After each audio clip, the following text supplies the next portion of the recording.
alive! It's alive! It's alive! It's alive!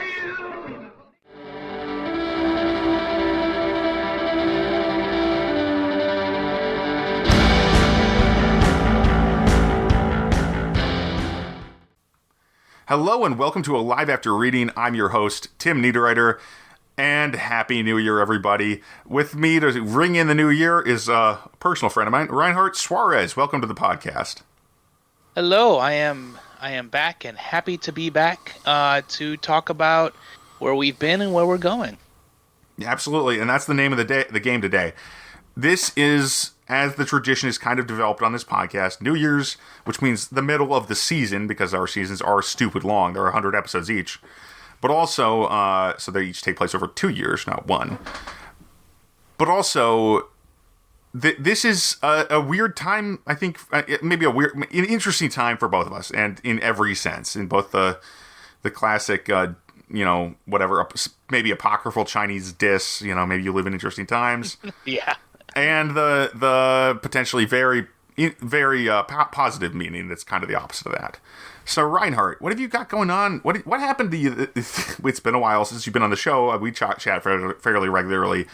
But tell people a little bit about the stuff you've been doing this year and what you have out there, I guess. That's normal, right? 2021 indeed was a very interesting year for me. Through 2020... I had been working a full-time gig as an instructional designer, which is a person who helps develop online courses. But at the start of 2021, I ended up leaving that job to take care of my daughter while my wife pursued the final part of her graduate degree.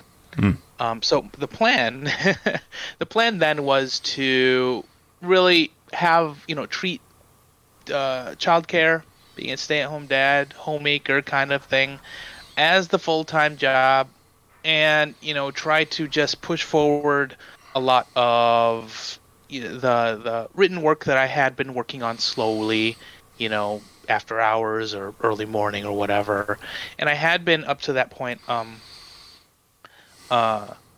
writing like contemporary young adult fiction.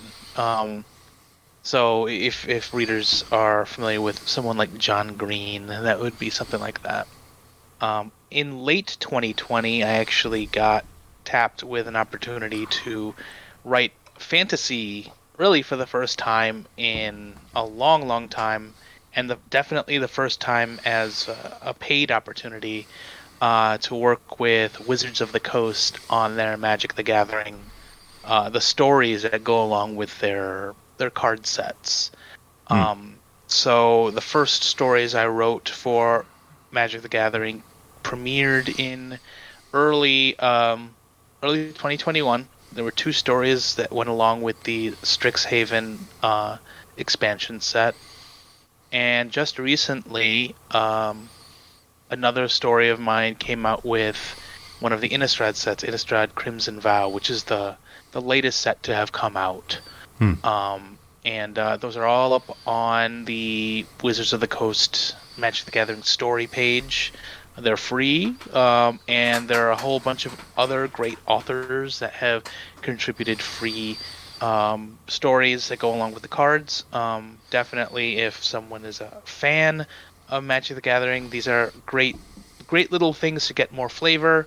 Again, no charge, so if you're inclined, go for it. And so I continue working on stuff, more assignments for them, as they request them. And trying to finish up my work on a future set, which unfortunately I can't divulge or give basically any details about. Hush hush, very secret, yes. Hush hush, yeah. I'm very positive that hitmen would be sent to my house if I said a darn thing. So, no, let's not do that then. Yeah, let's not do that. So, I'm looking in 2022. I'm probably going to be returning to some semblance of full-time work as my wife. She's now kind of crested over the hard part and is now kind of coasting a little bit more into finishing her degree. It's been a wonderful, wonderful year of really seeing my daughter grow. She's 3 years old now, so I really got to take care of her between year 2 and when she turned 2 and when she turned 3. Yeah, so that's kind of where I'm at. I'm hoping to delve a little bit more into fantasy in general in 2022, and we could talk about that a little bit, after Tim goes over what his year has been like. Yeah, my year has been weird, but first let me ask you a question about just in general, or at least just so for our audience's edification. You said you hadn't written fantasy in a while, or you hadn't made. Did you have any? What were your previous attempts at writing fantasy like before Wizards got you on board? My previous attempts really came when I was a teenager. So, fantasy was always my first love. The literature I always went back to as a kid into my teenage years. I adored a lot of the tie-in fiction that I love. Dungeons and Dragons, of course. So I loved reading the tie-in fiction with that. And a lot of people today kind of like, a lot of that stuff was hit or miss. When you're just enjoying it for like how it brings that world together, how it brings all these storylines together, how it coincides with what you're reading in like the box sets, it was like magic to me. In the same way I was a comic book fan. I still kind of am a comic book fan, but really of that kind of the 80s to 90s era. So my attempts at fantasy were like really trying to figure out, okay, how do I make a world? How what are these what is character? Like very fundamental building blocks. I didn't get very far because in high school I remember writing some sci-fi, a little bit of fantasy, and all my high school teachers were like, "This is garbage. Fantasy is for lamos. Sci-fi is for dorks. Like you have to write about,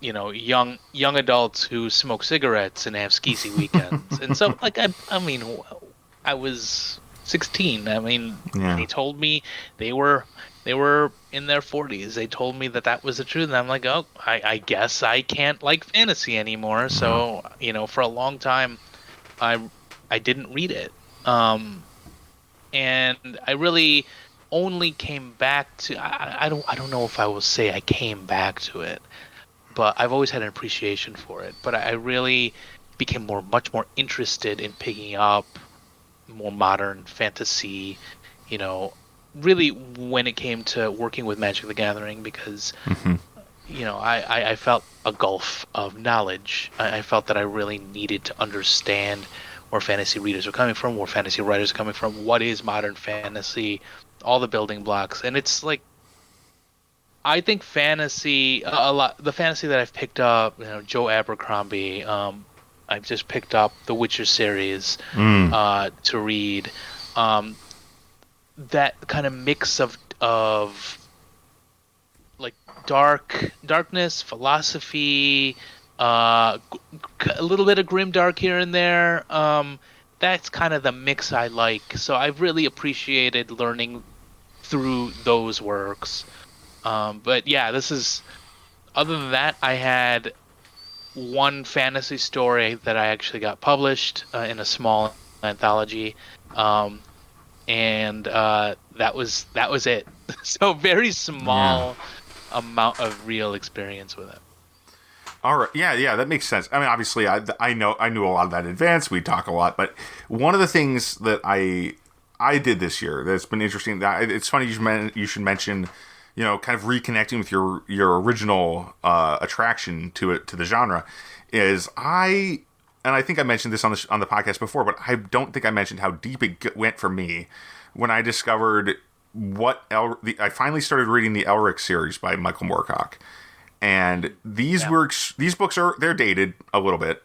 And one of the reasons I started reading them in the first place, I didn't know what I was getting into, because when I started reading them, I was reading them because of the book Death is No Obstacle, which is a book of interviews with Michael Morcock, in which he describes, in the first interview, he describes how he would write a novel in 4 days.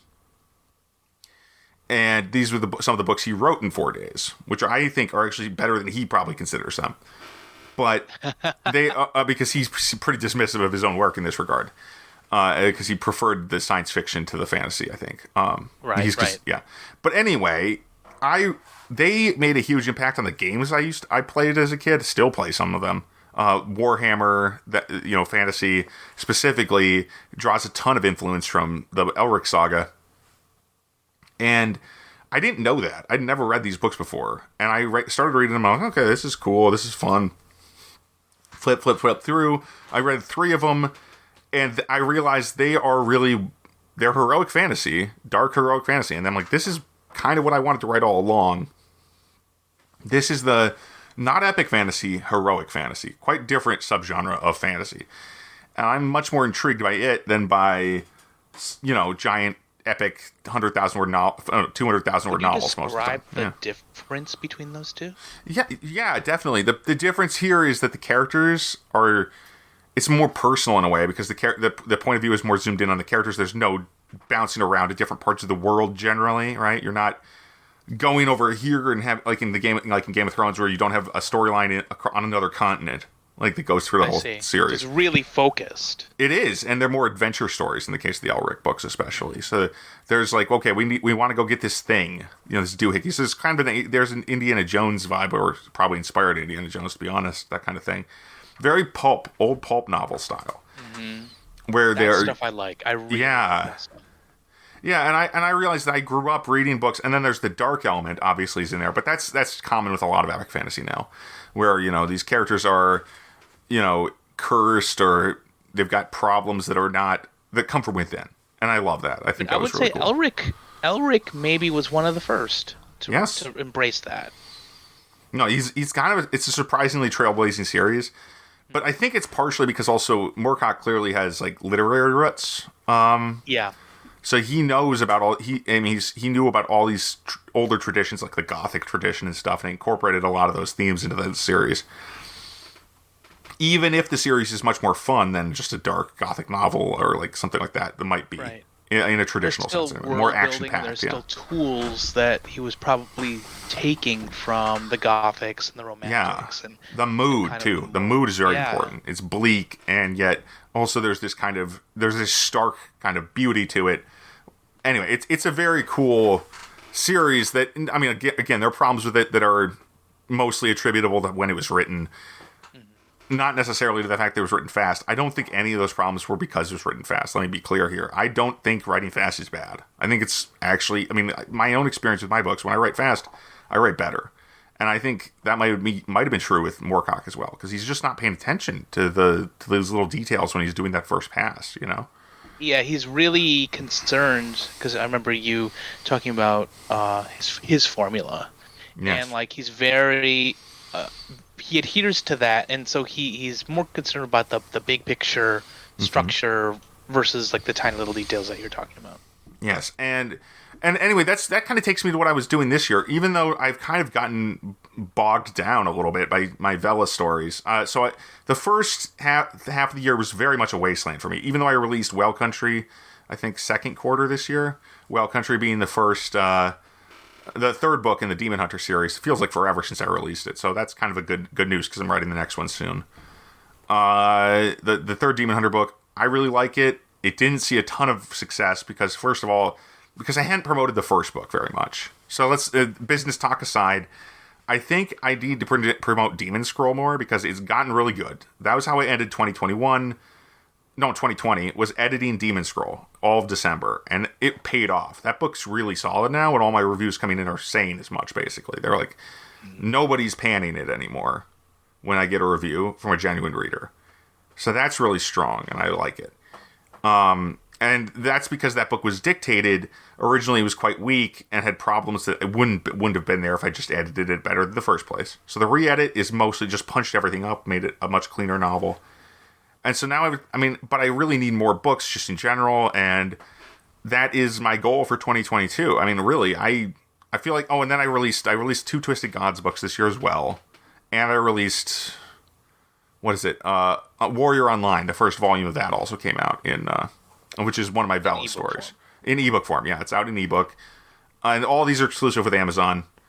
But one of the problems I'm having just in general, though, is that my goal this year was to write 12 novels, which was a little bit much. Publish 12 novels, rather. Write 10, publish 12. And I did write maybe 5, but I only published 4. So, and I started publishing a bunch of Vela stories, and those are good, and they're bringing in some income, but I need to do more with the long-form fiction, especially just to be happy. And that's really what it comes down to. I need to be, I'm feeling so much more energetic lately. I've my various chemical issues. I talked about this last week with Alistair Stewart, but my chemical set, whatever, I'm working better than I have been in a long time as far as how my feelings and emotions and everything.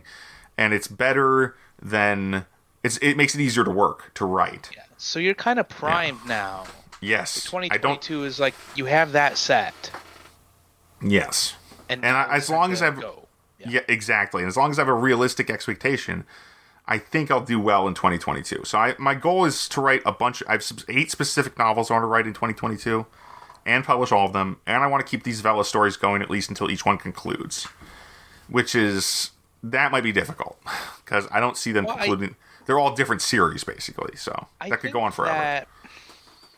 I think that I guess there are 2 points. I think that having an itinerary or an agenda before you that's very aggressive and challenging is a good thing. But it must be coupled with, like this understanding. This is aggressive. It's hard. And if you don't quite make that number, it's still going to be amazing. Let's just project a little bit, right? Like sure. You said you have 8 planned. Let's say you get 6 written and done. Maybe you wrote all 8, but you only got 6 published by the end of the year. How amazing is that? That would be good. That's still I'd amazing. feel good about it, yeah. Now, don't think like that until the end.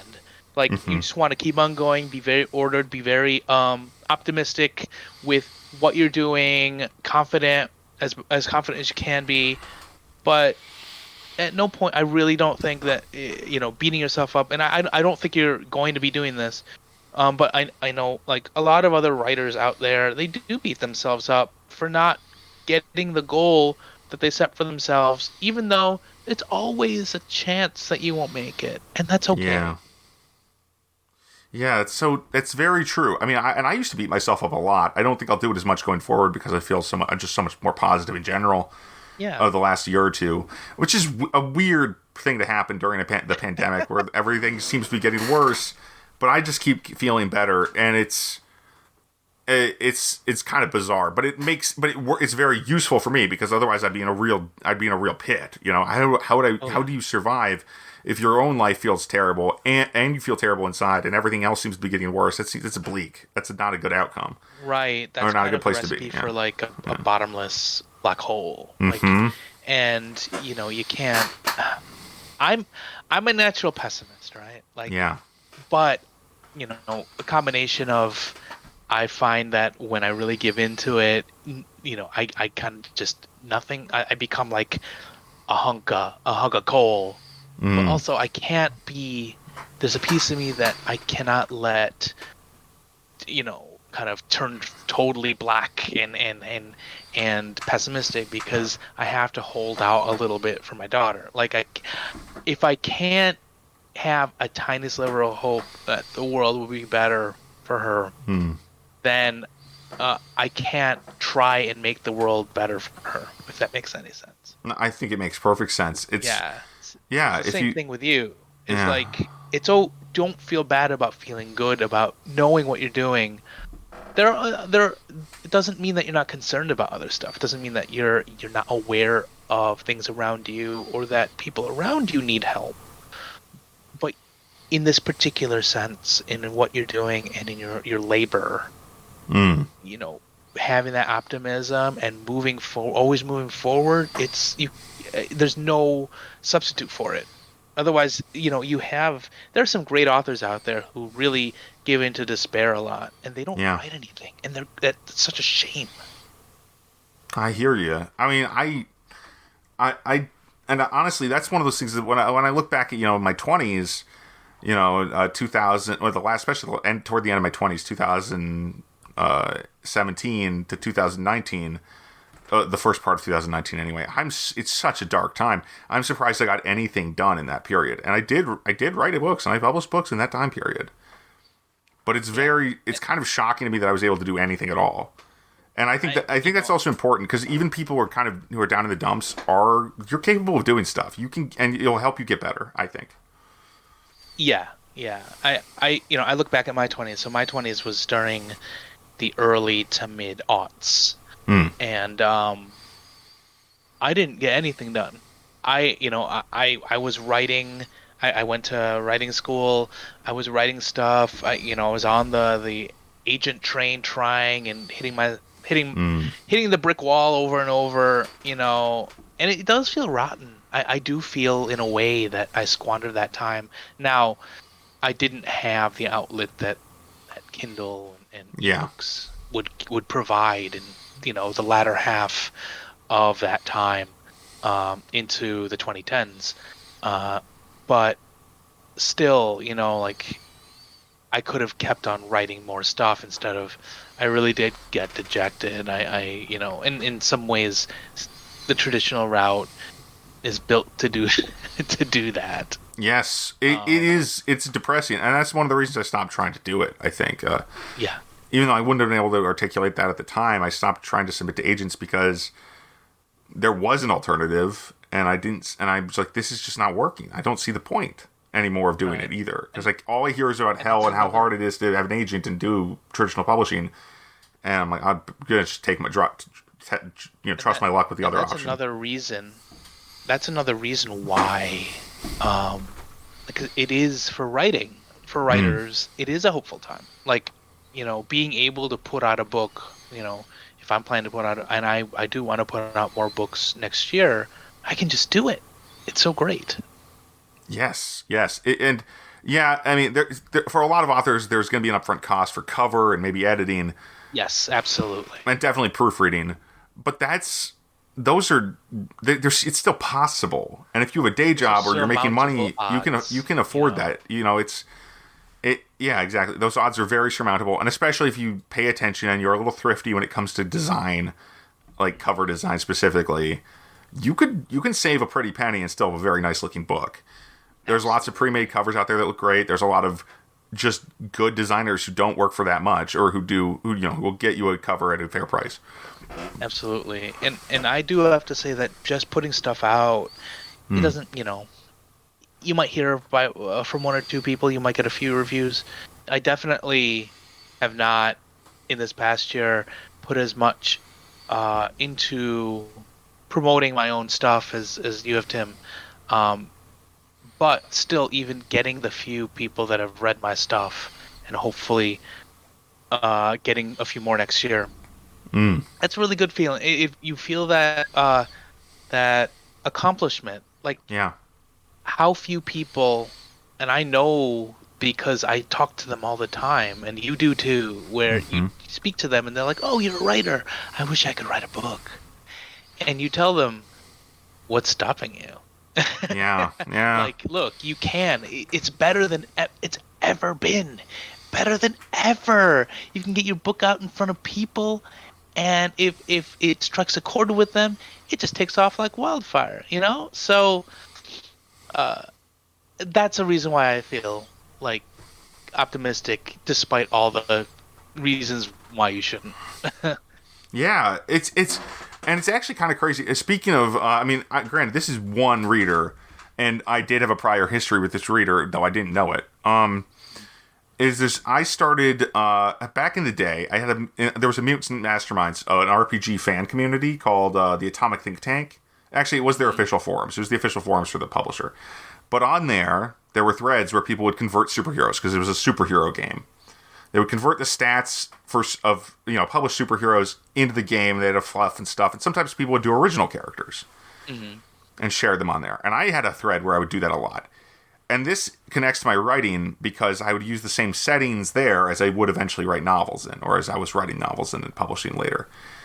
And I attracted a reader from that who I didn't know was, I mean, I just recently had this conversation with a reader who will go unnamed, but it was such a crazy, I'm like, wow, I can't believe you followed me there, you might follow me to my books from my silly RPG characters, right? After all these years, because I stopped posting there a decade ago almost now.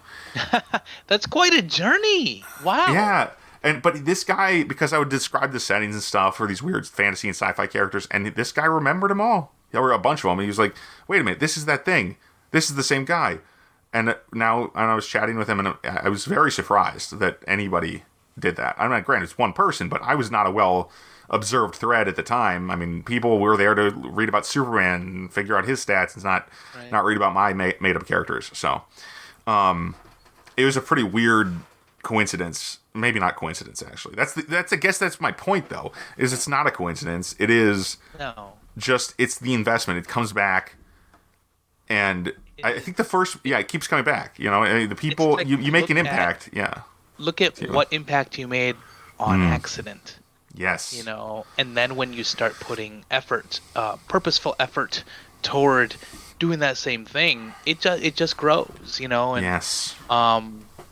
You know, with stuff like the Vela stuff that, you know, it's a brand new, it really is a brand new venue for reading. And then the continued development of the novel series, that's all putting effort toward that purposeful inspiration of you know, reading. Like, you want to attract readers, and, you know, it will happen. I think it just is slow sometimes. Yeah, and it's tough. I mean, it's a tough situation just in general because there's so many people out there publishing now. That is the gatekeeper now, is the fact that there's so many books coming out, and it's not that we're competing with each other, but there is a certain amount of, there's only a certain amount of eyeball space. You know, you've got to getting in front of people is not easy. You're competing. Getting noticed isn't easy. For time. Yes. You know, and there's a kind of an unspoken thing with, publishers and publishers and writers, either traditional or indie, which is you are competing against Netflix. You're competing against video games. You really are competing against all that stuff. Yeah. And it's a really, it's hard to tell, like, how much those things eat into reading time, you know? Yeah.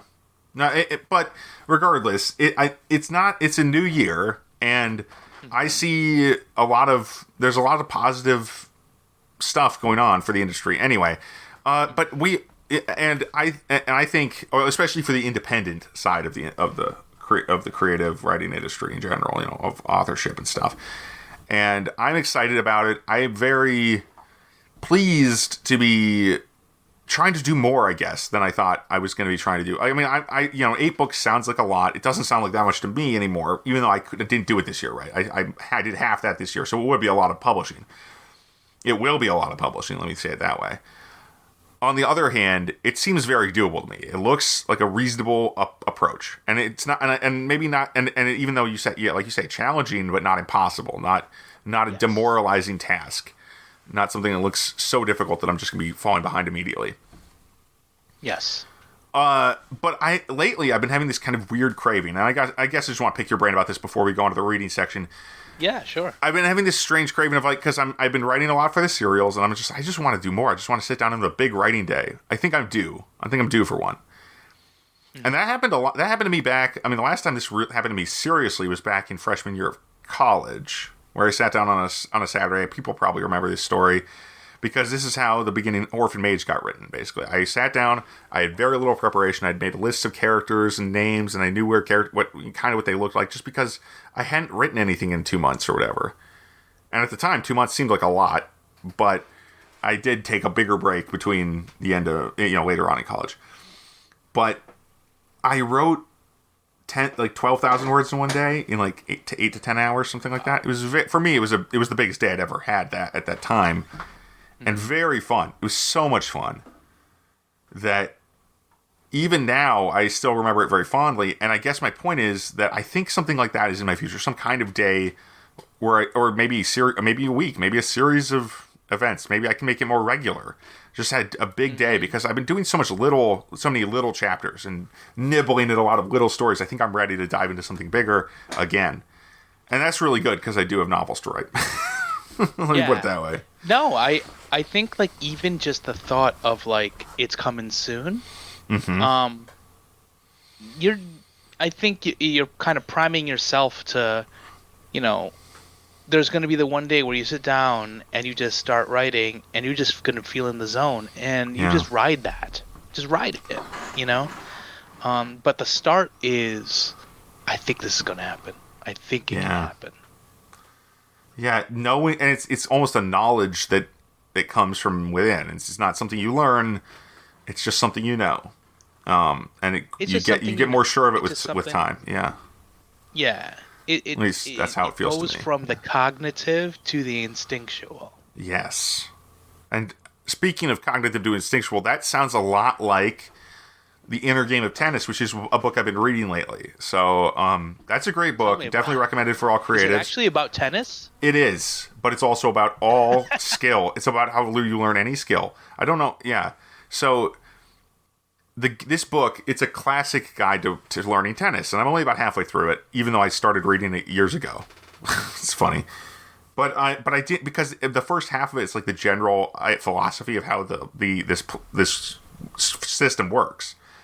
And the second half is more directly focused on tennis, so I kind of stopped in the middle. I read a bunch of it really fast back in the day. But I picked it up again recently, and I found that there was a lot more useful tips even in the tennis section for people who don't play tennis like me. And even it's almost like tennis is a metaphor, but it's actually not. It's literal, and it's a perfect example of a task of skill training. Especially because a game like tennis is so challenging and so technical that any commitment you make to it is, is very vital to practice. And so it's a lot like writing in that way. If you don't train, if you don't practice your writing, you're not getting better at it.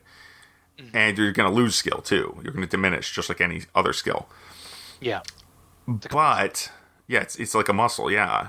To use that usual metaphor, really, it's a pretty common metaphor for me these days. But yes, but it's like a muscle. But also, the thing is that you can't tell a muscle what to do better. And so in this book, the author, who I wish I remembered the name, but I never can, the author discusses what it means to trust your second self, the self that is instinctive and knows how to do stuff and can do stuff that the part of you who knows things can't do and can't tell it to do better. So it sounds mystical. It's not mystical at all. This is just how it works. The part of you that performs skills is subconscious or unconscious much of the time, if not all the time. And even writing, you'd think writing is a very cerebral task. Most people do, I think.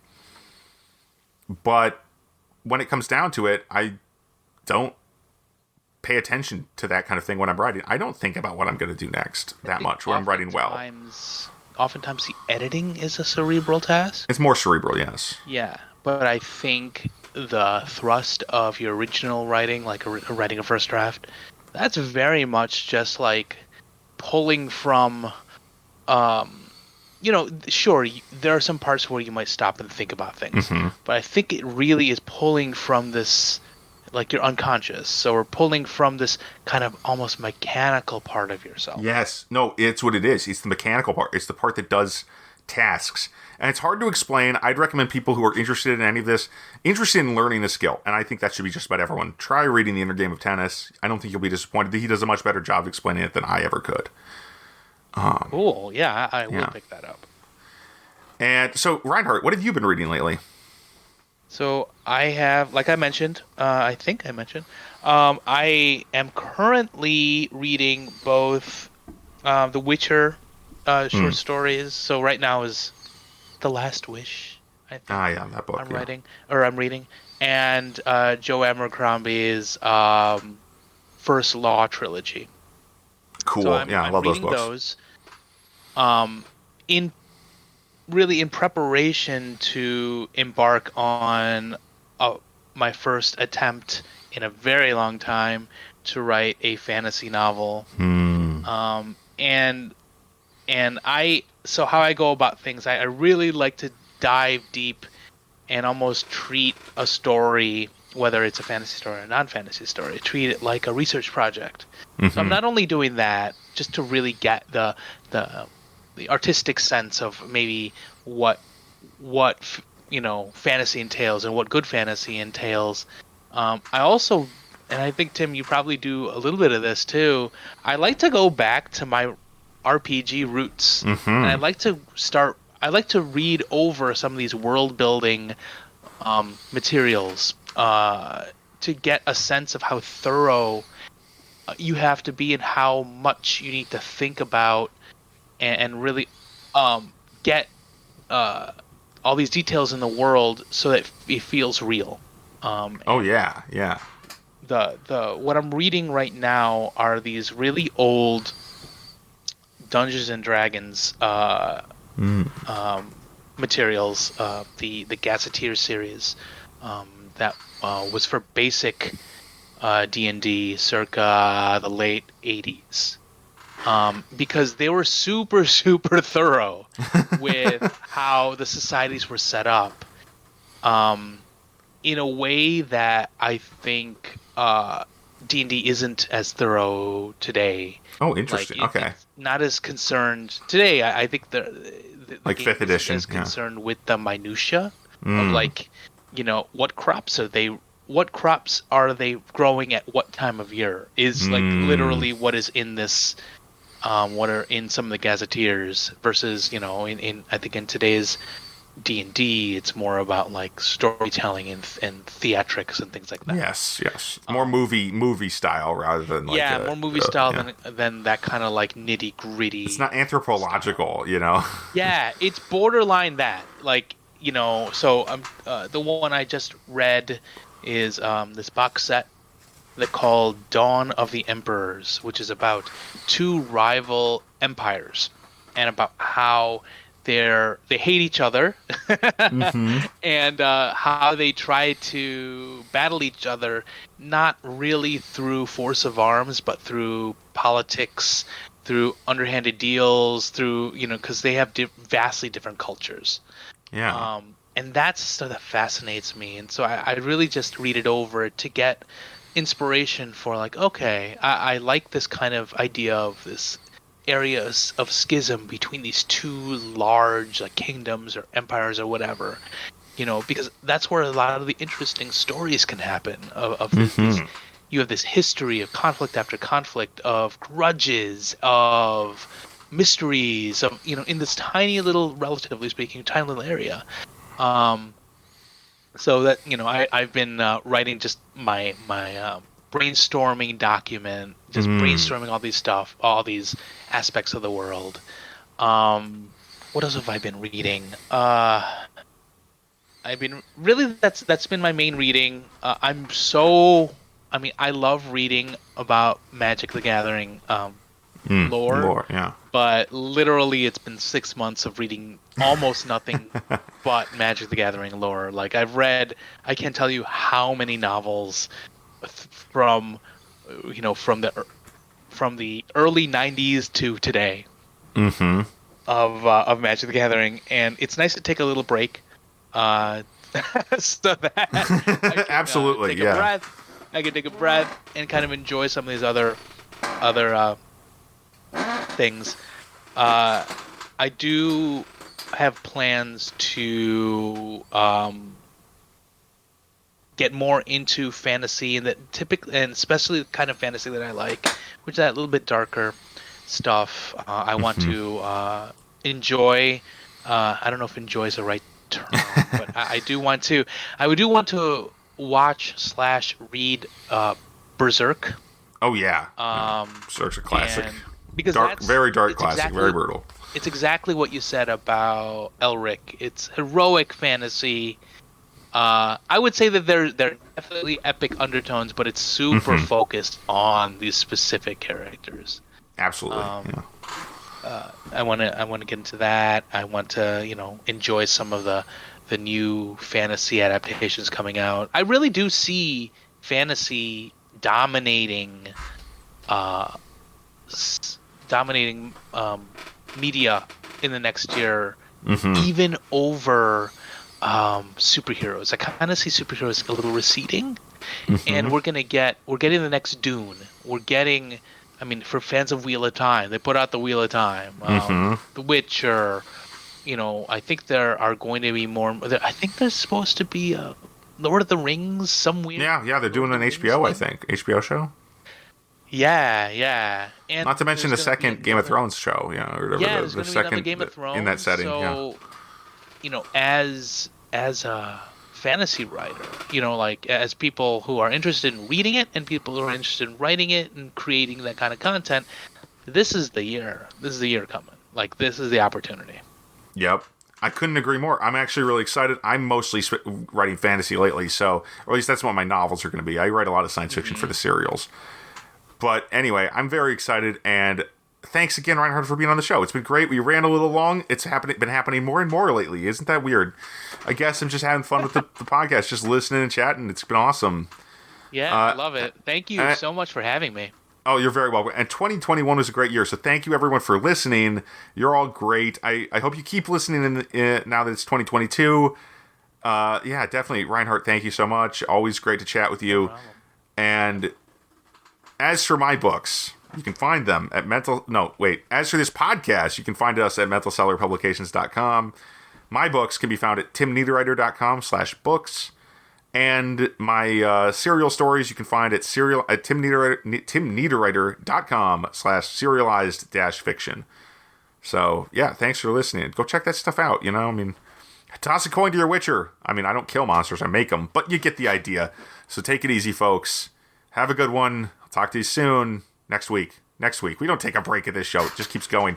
Talk to you next week, people, and stay safe out there. Thank you, and goodbye for now.